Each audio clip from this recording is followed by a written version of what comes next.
Thanks, Ryan. As important as each of those pieces is, one of the things we recognize is that reaching 25 million people is not something that any company can do by itself. That's why we're also including another big piece of today's initiative. It involves expanded partnerships with nonprofits around the world. Nonprofits that will do critical work to work personally with individuals, oftentimes individuals that may need the help the most. They'll provide mentoring and counseling and other teaching and assistance. We're putting $20 million of cash grants to reach nonprofits in countries all around the world. Our work with nonprofits isn't just about numbers and countries.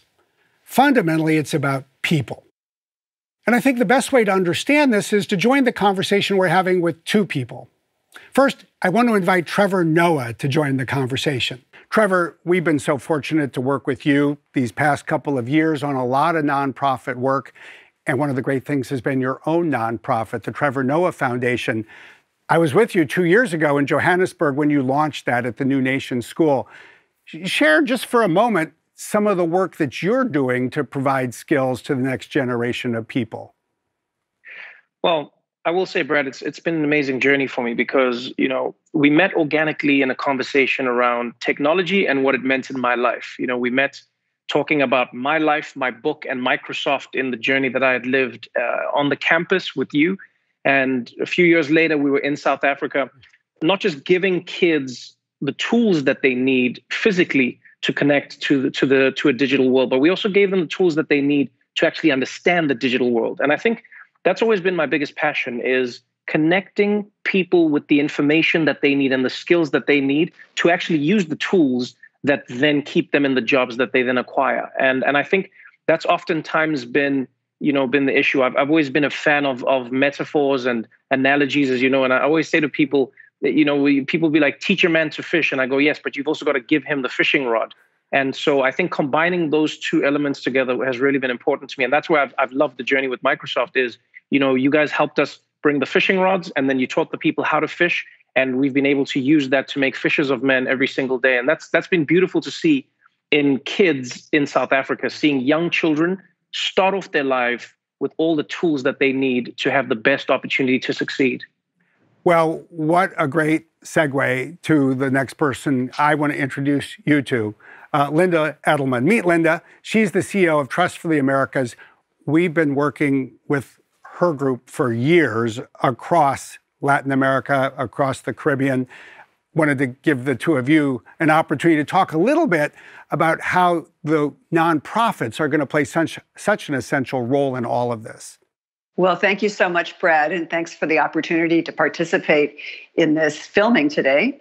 And thanks to Microsoft, we're celebrating our 15-year anniversary of working together with you to impact people in the hemisphere. Wow, that's really amazing. Linda, I've had the opportunity, just in knowing Brad, to learn a little bit about your organization, but I'm always fascinated to understand the whys and the hows that bring people together. And I wanted to know from your perspective, why do you think it's so important for people to have the digital skills in this world today? I mean, it seems like an easy answer, but some would say, why? Why do you think this is one of the most important causes out there? I think it's because jobs are changing and the jobs are consolidating and jobs are disappearing because of technological innovation. And we've seen with coronavirus and the economic crisis that has ensued that the trend is only accelerating. And many of the jobs that have disappeared, at least in my country, in the United States, they've disappeared and many of them may not come back. But I do think that there's a silver lining in this situation for the worker, which is that there are lots of jobs go unfilled in the hemisphere, which is the part of the world that I have experienced working in. And there is a mismatch between jobs that are available, these jobs that are going unfilled, and the skills that workers have. And what we found at the Trust for the Americas, if you can work with people and give them the skills they need for the jobs that exist, that's we get to a very happy place where where jobs are filled and people are working and generating income for themselves and their families. You've worked with Microsoft now for, I think, 15 years, yes, which is a really long relationship, more than most people's relationships, really. The question is, why do you think that relationship has lasted so long? What do you think it is about the trust and about Microsoft that has put the two together, that has just turned into a perfect synergy? What is it about that combination that works so well? I think that Microsoft is willing to take a chance on us. In 2004, the trust was still sort of in startup mode, and our big project that was given to us by the Department of Labor was coming to an end. It was a program to use hardware and software to provide skills to people who had been disabled in the war in El Salvador.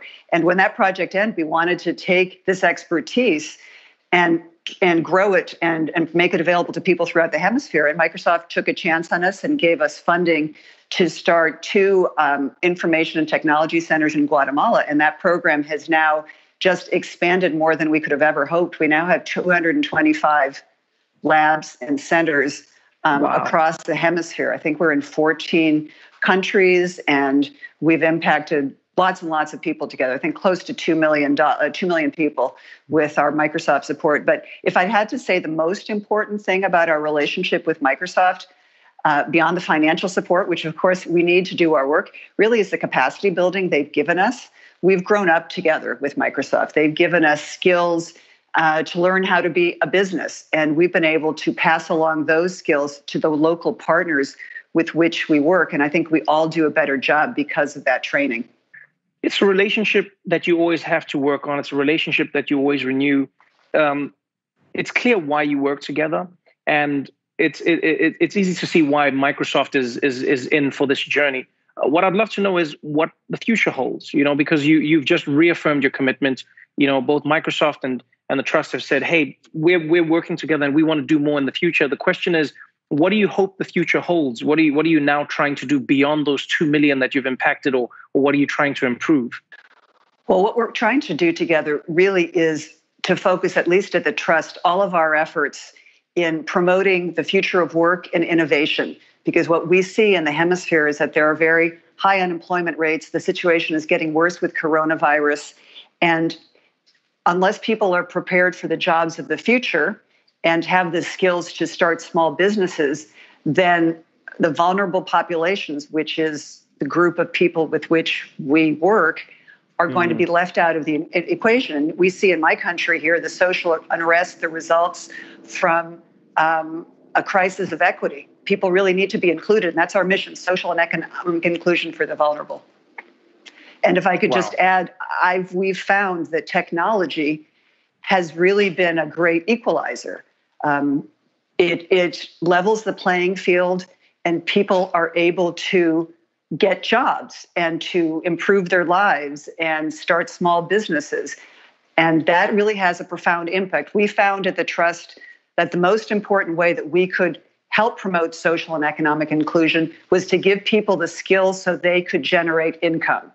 And by generating income, they could help themselves, help their families, and that brings about profound change. It definitely has. And, I look to organizations like yours.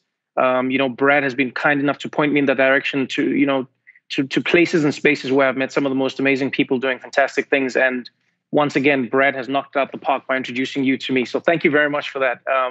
I'm honestly honored to meet you, Linda. And I can't wait to see what additional work the organization is going to be doing. Well, I hope that you can come and visit one of our centers. Definitely. We'd love to show you around, and I'd love to. I have lots of stories that I could tell you about the people who I've met and some of the lives we've impacted. Really, we talk about statistics, and statistics are important because it gives you a context for the impact, but really it's all about the impact you can have on one person and how that person will go on to impact others. And that's what it's all about. Definitely. Hopefully the airports will be open. If not, Brad will loan me his HoloLens, and then I'll use that to virtually come visit you. That would be terrific. We'd love to see you. And I'll look forward to visiting as well. So thank you. Thanks to both of you. Thanks for your time today, Linda. Thanks as always, Trevor. Thank you very much. Okay. Bye-bye. Bye.